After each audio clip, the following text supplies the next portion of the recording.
Good morning friends. இது உங்கள் friends police academy. Daily கண்ட ஃபஸ்ட்டில் இன்றைக்கி என்ன பார்க்க போகிறோம்னு பார்த்தீங்கன்னா ஜூலை 23, 2025 புதன்கிழமை இன்றைக்கி கண்ட ஃபஸ்ட் பார்க்க போகிறோம். இதுக்கு முன்னாடி பார்த்தீங்கன்னா நம்ம டெய்லி கண்ட ஃபஸ்ட் அப்லோட் பண்ணியிருக்கோம். பார்க்காதவங்க பார்த்து நோட்ஸ் எடுத்து வச்சுக்கோங்க. அது மட்டும் இல்லாமல் பார்த்தீங்கன்னா நம்ம சேனல் பார்த்தீங்கன்னா சப்ஸ்கிரைப் பண்ணுங்கள், சப்போர்ட் பண்ணுங்கள். முடிஞ்ச அளவு உங்கள் ஃப்ரெண்ட்ஸ்லாம் ஷேர் பண்ணுங்கள். நம்மளுடைய ஃப்ரெண்ட்ஸ் போலீஸ் அகாடமி அப்படின்ற டெலிகிராம் ஜாயின் பண்ணிக்கோங்க. இம்பார்ட்டன்ட் அப்டேட்ஸ்லாம் உங்களுக்கு ஒன்று கிடைக்கும். சரிங்களா?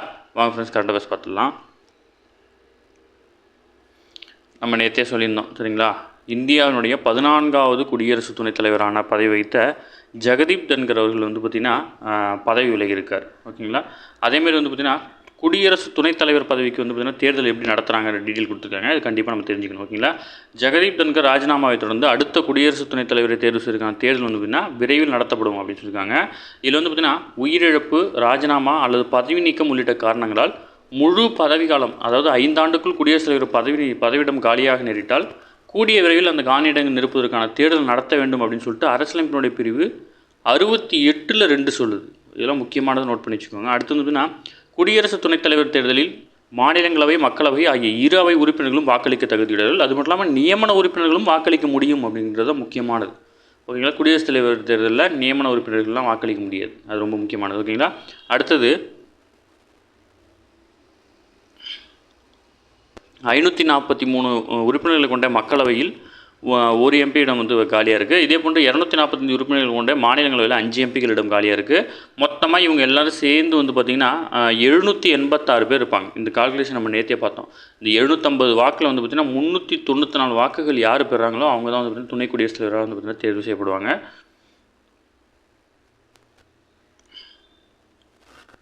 அடுத்தது மசோதாக்களுக்கு ஒப்புதல் அளிக்க கால நிர்ணயம் செய்து உச்சநீதிமன்றம் பிறப்பித்த உத்தரவை தொடர்ந்து குடியரசுத் தலைவர் திரௌபதி முர்மு எழுப்பிய 14 கேள்விகள் தொடர்பாக பதிலளிக்குமாறு மத்திய அரசுக்கும் மாநில அரசுக்கும் பார்த்திங்கன்னா உச்சநீதிமன்றம் பார்த்திங்கன்னா உத்தரவிட்டிருக்காங்க. ஓகேங்களா? இதில் என்ன அப்படின்னா மாநில சட்டப்பேரவை அனுப்பும் மசோதாக்கள் தொடர்பாக 30 நாள் முதல் 3 மாதங்களுக்குள் ஆளுநர் முடிவெடுக்க வேண்டும் அப்படின்னு பார்த்திங்கன்னா உச்சநீதிமன்றம் தீர்ப்பு சொல்லிச்சு.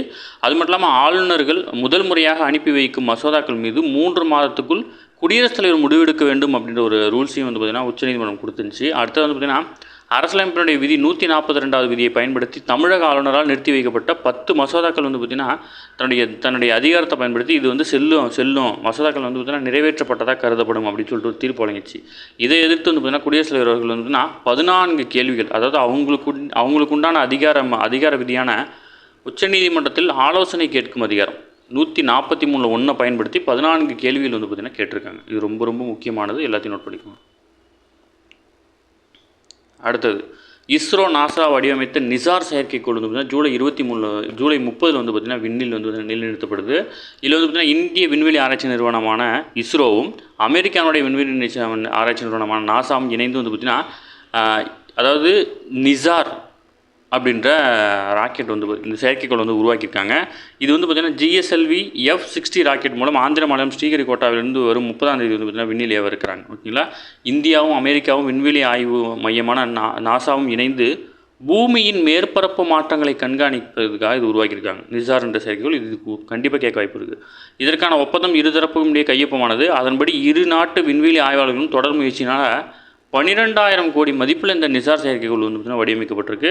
சோதனை முடிவடைந்த நிலையில் நிசார் செயற்கைக்கோள் GSLV F-60 ராக்கெட் மூலம் ஸ்ரீஹரிகோட்டாவில் உள்ள 2வது ஏவுதளத்தில் பார்த்திங்கன்னா ஜூலை 30ஆம் தேதி பார்த்திங்கன்னா ஏவ இருக்கிறாங்க. இந்த செயற்கைக்கோள் புவியிலிருந்து 743 கிலோமீட்டர் தொலைவில் பார்த்திங்கன்னா நிலைநிறுத்தப்படும். இதனுடைய வெயிட் 2392 கிலோ. ஓகேங்களா? இதனுடைய ஆயுட்காலம் 3 முதல் 5 ஆண்டுகள் பார்த்திங்கன்னா செயல்படும். இதன் மூலம் புவியினுடைய சுற்றுச்சூழல் அமைப்பு, பருவநிலை மாற்றம், பேரிடர் மேலாண்மை உள்ளிட்ட பல்வேறு அம்சங்கள் குறித்த தகவலை பார்த்திங்கன்னா பெற முடியும். ஓகேங்களா? நிசார் செயற்கைக்கோள் பார்த்திங்கன்னா புவிப்பரப்பை முழுமையாக 12 நாட்களுக்கு ஒரு முறை பார்த்திங்கன்னா சுற்றி துல்லியமான தரவுகள் மற்றும் உயர் தெளிவுத்திறன் கொண்ட படங்களை பார்த்திங்கன்னா வழங்கும்.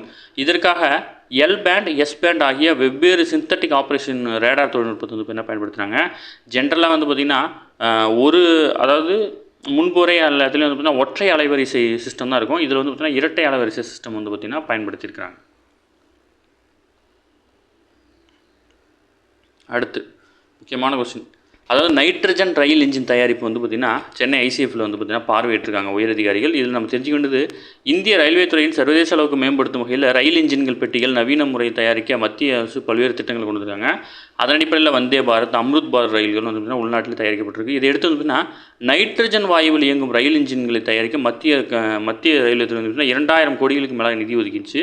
இதையடுத்து சென்னை பெரம்பூரில் இருக்கிற ஐசிஎஃப்ல தான் வந்து பார்த்திங்கன்னா ஹைட்ரஜன் ரயில் இன்ஜின் தயாரிக்கும் பணி வந்து பார்த்திங்கன்னா கடந்த 2024 தொடங்கி முடிஞ்சிருச்சு. இதனுடைய சோதனை ஓட்டம் வந்து பார்த்திங்கன்னா நடத்திருக்கிறாங்க. நாட்டிலேயே முதல் முறையாக வடக்கு ரயில்வே கோட்டத்தில் இருக்கிற அதாவது ஜிந்த் ரயில் நிலையத்திற்கும் சோனிபேட் ரயில் நிலையத்திற்கும் இடையே தான் வந்து பார்த்திங்கன்னா இந்த ஹைட்ரஜன் ரயில் வந்து பார்த்திங்கன்னா இயக்கிருக்கிறாங்க. ஓகேங்களா, ரொம்ப ரொம்ப முக்கியமானது. இது சென்னை ஐசிஎஃப்ல தயாரிக்கிறாங்கன்றது முக்கியமானது. ஏன்னா எஸ்ஐயில் இந்த மாதிரி கொஸ்டின்ஸ்லாம் கேட்டுருவாங்க. அடுத்து டிஎன்பிசியுடைய வினாத்தாள்கள் வந்து பார்த்திங்கன்னா ஓப்பன் பண்ணி இருந்ததா வந்து பார்த்திங்கன்னா தகவலுக்கு வந்து பார்த்திங்கன்னா டிஎன்பிசி மறுப்பு தெரிவிச்சிருக்காங்க. அதுக்கு ரீசனும் சொல்லிட்டாங்க. நாங்கள் வந்து பார்த்திங்கன்னா ஃபுல்லாக சிசிடிவி ஃபுட்டேஜ் வந்து பார்த்திங்கன்னா வச்சுருக்கோம். அது எல்லாமே சீல் வச்சு தான் இருந்துச்சு. அதனால் எந்த ப்ராப்ளமும் இல்லை அப்படின்னு சொல்லியிருக்காங்க. உத்தேச விடைகள் ஆட்சேபனை இருந்துச்சுன்னா தெரிவிக்கலாம் அப்படின்னு சொல்லியிருக்காங்க. அது மட்டும் இல்லாமல் மாண்புமிகு எதிர்க்கட்சி தலைவர் அவர்கள் வந்து பார்த்திங்கன்னா குரூப் 4 தேர்வை வந்து பார்த்திங்கன்னா ரத்து செய்யாவிட்டால் அதிமுக ஆட்சிக்கு வந்த உடனே வந்து பார்த்திங்கன்னா அந்த தேர்வு ரத்து செய்யப்படும் அப்படின்னு வந்து பார்த்திங்கன்னா கண்டனம் தெரிவிச்சிருக்கிறார். சரிங்களா. தனிநபர் வருமானத்தில் தமிழ்நாடு வந்து பார்த்திங்கன்னா 2ஆம் இடம் பிடிச்சிருக்கு. அதாவது மத்திய அரசினுடைய தகவல்களின் அடிப்படையில் வந்து பார்த்திங்கன்னா இதை வெளியிட்டிருக்காங்க. தேசிய அளவில் தனிநபர் வருமானம் 1,14,710 ஆகும். தமிழ்நாட்டோட தனிநபர் வருமானம் 1,96,309 இருக்குது. ஓகேங்களா. இது வந்து பார்த்திங்கன்னா இந்திய அளவில் 2ஆம் இடம். முதல் இடத்துல கர்நாடகம் இருக்குது. இது ரொம்ப முக்கியமானது தெரிஞ்சுக்கோ. நம்ம இதுலேயும் போட்டோம். நம்ம மேலே பார்த்தோம் இல்லையா. அதாவது ஜெகதீப் தன்கர் குடியரசு துணைத் தலைவர் ஜெகதீப் தன்கர் அவர் வந்து பார்த்திங்கன்னா பதவி விலகிட்டார். அவர் வந்து பார்த்திங்கன்னா மாநிலங்களவையினுடைய தலைவராக வந்து பார்த்திங்கன்னா செயல்படுவார். அந்த அடிப்படையில் அவர் பதவியில் இருந்த அடுத்து துணைத் தலைவராக இருந்த ஹரிவன்ஷ் அவர் தலைமையில் வந்து பார்த்திங்கன்னா இப்போ கூட்டம் நடந்துட்டுருக்கு. முன்னாடியே பார்த்தோம். பிரதமர் மோடி வந்து பார்த்திங்கன்னா பிரிட்டன் மற்றும் மாலத்தீவுக்கு வந்து பார்த்திங்கன்னா பயணம் மேற்கொள்ள இருக்கிறாரு. முதல் கட்டமாக பிரிட்டன் பிரதமர் கியர் ஸ்டாமரினுடைய அழைப்பை ஏற்று பிரதமர் மோடி அந்த நாட்டுக்கு 2 நாள் பயணமாக வந்து பார்த்திங்கன்னா செல்ல இருக்கிறாரு. இந்த முக்கியத்துவமான பயணத்தில் இந்தியா பிரிட்டன் இடையே தடையற்ற வர்த்தக ஒப்பந்தம் வந்து பார்த்திங்கன்னா கையெழுத்தாக இருக்குது. அதை அடுத்து வந்து பார்த்திங்கன்னா ஜூலை 25-26ஆம் தேதியில் மாலத்தீவு செல்கிறார். மாலத்தீவுடைய 60வது சுதந்திர தின விழாவில் சிறப்பு விருந்தினராக வந்து பார்த்திங்கன்னா கலந்துருக்கிறாரு. அந்நாட்டினுடைய அதிபர் பேர் வந்து பார்த்திங்கன்னா முகமது முயிஸ். ஓகேங்களா, முக்கியமானது. அடுத்தது தமிழகத்தில் உள்ளாட்சி அமைப்புகளில் மாற்றுத்திறனாளிகளுக்கு வந்து பார்த்திங்கன்னா இடஒதுக்கீடு கொடுத்துருக்கோம். ஆனால் இது அரசியலமைப்பில் வந்து பார்த்திங்கன்னா கொடுக்கல. இது ரொம்ப முக்கியமான நோட் பண்ணி வச்சுக்கோங்க. சும்மா கான்செப்ட் தான் ஞாபகம் வச்சுக்கோங்க, வேறு எதுவும் தேவையில்லை. அரசியலமைப்பு ரீதியாக வந்து பார்த்திங்கன்னா மாற்றுத்திறனாளிக்கு இடஒதுக்கீடு வழங்கப்பட்டிருக்கா அப்படின்னு கேட்டால் இல்லை. ஓகேங்களா. அடுத்தது வந்து பார்த்திங்கன்னா பீகாரில் வந்து பார்த்திங்கன்னா அதாவது வாக்களிக்க வந்து பார்த்திங்கன்னா தகுதியுடையவர்களை வந்து பார்த்திங்கன்னா சரிபார்ப்பு நடந்துகிட்ருக்கு. இதில் வந்து பார்த்திங்கன்னா வாக்காளர்களின் குடியுரிமையை சரிபார்ப்பதற்கான அதிகாரம் தேர்தல் ஆணையத்துக்கு உள்ளது அப்படின்னு சொல்லியிருக்காங்க. அரசியலமைப்பு சட்டப்பிரிவு 326. ஓகேங்களா, இது தேர்தலை பற்றி சொல்லக்கூடியது.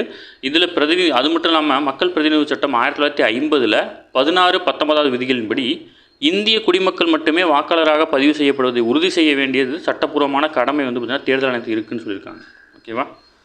அடுத்தது வந்து பார்த்திங்கன்னா மத்திய மீன்வளத்துறையால் பிரதமரின் மத்ஸ்ய சம்பதா யோஜனாவின் அங்கமாக காலநிலை பாதிப்புகளை எதிர்கொள்ளும் 100 கடலோர மாவட்டங்களை வந்து பார்த்திங்கன்னா மேம்படுத்த திட்டமிட்டிருக்காங்க. கடலடி பவளப்பாறைகள் அமைத்த காலநிலை மாற்றத்தால் மீன்வளத்துறையில் ஏற்படும் தாக்கங்களை நேரடியாக எதிர்கொள்ளும் வகையில் வந்து பார்த்திங்கன்னா கடலோர மீன்பிடி கிராமங்களை ஊக்குவிக்க வந்து பார்த்திங்கன்னா இந்த திட்டம் செயல்படுத்துகிறாங்க. ஓகேங்களா. அடுத்தது வந்து பார்த்திங்கன்னா இந்திய ராணுவத்திடம் 3 அப்பாச்சி ஹெலிகாப்டர்களை வந்து பார்த்திங்கன்னா போயிங் நிறுவனம் வந்து பார்த்திங்கன்னா ஒப்படைச்சிருக்காங்க. இது அமெரிக்காவை சேர்ந்த நிறுவனம். இந்த நிறுவனம் தான் வந்து பார்த்திங்கன்னா நமக்கு வந்து பார்த்திங்கன்னா ராணுவத்துக்கு பயன்படுத்தக்கூடிய மிக முக்கியமான அப்பாச்சி ஹெலிகாப்டர்லாம் வந்து பார்த்திங்கன்னா டெலிவரி பண்ணுறாங்க. இந்திய விமானப்படை வந்து பார்த்திங்கன்னா பலப்படுத்தும் வகையில் கடந்த 2015ஆம் ஆண்டு செப்டம்பரில் தான் வந்து பார்த்திங்கன்னா அமெரிக்காவை சேர்ந்த போயிங் நிறுவனத்துடன் வந்து பார்த்திங்கன்னா ஒப்பந்தம் கையெழுத்தாகி 22 அப்பாச்சி ஹெலிகாப்டர் வந்து பார்த்திங்கன்னா இந்த விமானப்படையில் வந்து பார்த்திங்கன்னா ஒப்படைக்க சொல்லியிருந்தோம். அதில் தான் வந்து பார்த்திங்கன்னா கொடுத்துருக்காங்க. ஓகேங்களா. அடுத்தது 60 ஆண்டு கால சேவைக்கு பிறகு வந்து பார்த்திங்கன்னா MiG-21 அப்படின்ற போர் விமானங்களுக்கு வந்து பார்த்திங்கன்னா ஓய்வு கொடுக்குறாங்க. கடைசி போர் விமானம் இதுதான். அதாவது இந்தியாவில் விமானப்படையில் 60 ஆண்டுகளுக்கு மேலாக சேவையாற்றிய போர் விமானங்களில் இந்த விமானம் ஒன்று. இது வந்து பார்த்திங்கன்னா கடைசி இருக்கிற ஒன்று வந்து பார்த்திங்கன்னா இது வந்து பார்த்திங்கன்னா ஸ்டாப் பண்ண போகிறாங்க. இந்திய விமானப்படையில் 93 ஆண்டுகால வரலாற்றில் எந்த ஒரு போர் விமானம் MiG-21 அளவுக்கு வந்து பார்த்திங்கன்னா நீண்ட கால சேவை செஞ்சதில்லை. அது மட்டும் இல்லாமல் 1960ஆம் ஆண்டுகளில் முதல் முறையாக MiG-21 அப்படின்றது வந்து பார்த்திங்கன்னா இந்திய விமானப்படையில் சேர்க்கப்பட்டது. அதன் பின்னர் வந்து பார்த்திங்கன்னா இந்தியாவின் போர்த்திறன் மேம்படுத்த 870க்கும் மேற்பட்ட MiG-21 விமானங்கள் வந்து பார்த்திங்கன்னா வாங்கியிருந்தோம். இது வந்து பார்த்திங்கன்னா அடிக்கடி பழுதாகிறது, விபத்தாகிறது அப்படின்னு நடக்குது. இது வந்து பார்த்திங்கன்னா பறக்கும் சவப்பெட்டி அப்படின்னு அழைக்கப்படுது. இதுவரை 400க்கும் மேற்பட்ட MiG-21 விமானங்கள் வந்து பார்த்திங்கன்னா விபத்தாயிருக்கு. இதில் 200 பேர் வந்து பார்த்திங்கன்னா இறந்துருக்காங்க. ஓகேங்களா. MiG-21 விமானங்களுக்கு பதிலாக உள்நாட்டிலே தயாரிக்கப்பட்ட தேஜஸ் அப்படின்ற இலகுரக போர் விமானத்தை வந்து பார்த்திங்கன்னா பயன்படுத்த திட்டமிட்டிருக்காங்க. அடுத்தது இந்தியாவின் பாகிஸ்தான் எல்லைகளில் ஆளில்லா விமானங்கள் வந்து பார்த்திங்கன்னா தாக்குதல் அச்சுறுத்தலை எதிர்கொள்ள ட்ரோன் எதிர்ப்பு படை என்னும் புதிய படைப்பிரிவை முதல் முறையாக உருவாக்க எல்லை பாதுகாப்பு படை பிஎஸ்எஃப் வந்து பார்த்திங்கன்னா முடிவு பண்ணியிருக்காங்க. ஓகேவா. அடுத்தது, நாடாளுமன்றத்தில் புதன்கிழமை அறிமுகம் செய்யப்பட உள்ள தேசிய விளையாட்டு நிர்வாக சட்ட மசோதாவின் மூலம் வந்து பார்த்திங்கன்னா பிசிசிஐ வந்து பார்த்திங்கன்னா மத்திய அரசுடைய வரம்புக்குள்ளே வர இருக்குது. ஓகேங்களா. ஜஸ்ட் இன்ஃபர்மேஷன் மட்டும் ஞாபகம் வச்சுக்கோங்க, வேறு எதுவும் தேவை.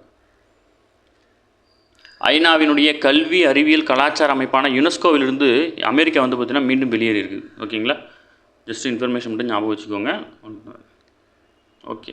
அரியலூர் மாவட்டம், அதாவது மாமன்னர் ராஜேந்திர சோழன் பிறந்த தினமாக கருதப்படும் ஆடி திருவாதிரையொட்டி அரியலூர் மாவட்டத்தில் உள்ள ஏரி மற்றும் சுற்றுலா தலங்கள் 19.25 கோடி மேம்படுத்தப்படும் முதல்ல சொல்லியிருக்காரு. இதில் வந்து பார்த்திங்கன்னா அரியலூர் மாவட்டம் கங்கை கொண்ட சோழபுரத்தில் உள்ள மாமன்னர் ராஜேந்திர சோழன் பிறந்த தினமான ஆடி திருவாதிரை 2021 வந்து பார்த்திங்கன்னா அரசு விழாமாக கொண்டாடிட்டு வராங்க. ஓகேங்களா. இதில் வந்து பார்த்திங்கன்னா சோழகங்கை ஏரி பகுதி சுற்றுலாத்தலமாக மேம்படுத்த இருக்கிறாங்க.